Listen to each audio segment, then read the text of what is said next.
Hi, I'm Keith, and welcome to my art studio. Often, I start these videos off by saying I have something special for you. But this particular work of art here, I don't have a word for it. I don't have the word better than special. It's one of the first ones I made on this channel. It's an angry fish, as you can see by those fangs right there.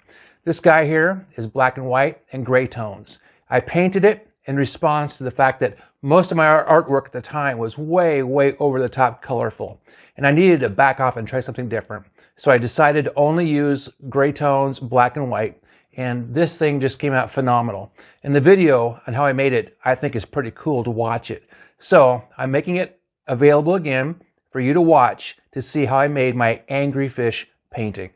Join me as I take on the challenge of painting an angry fish that literally explodes off the canvas using just black and white acrylics.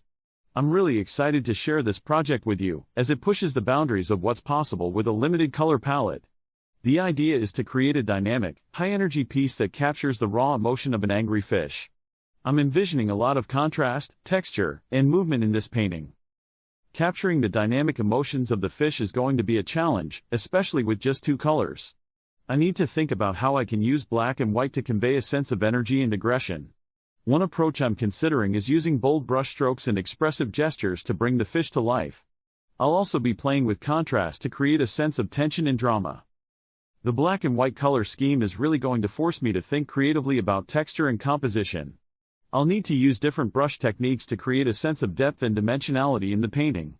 I'm thinking about using rough, impasto textures to give the fish a more aggressive, explosive feel.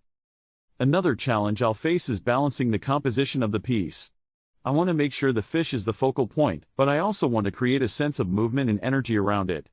I'll need to carefully consider how I use negative space and visual flow to guide the viewer's eye through the painting.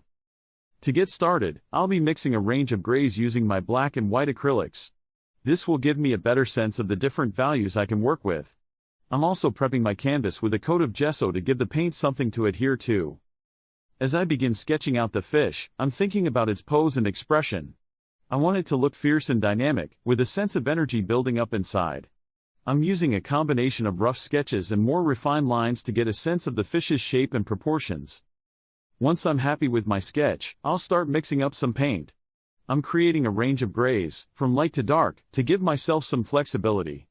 I'm also thinking about how I can use the paint to create a sense of texture and dimensionality in the piece.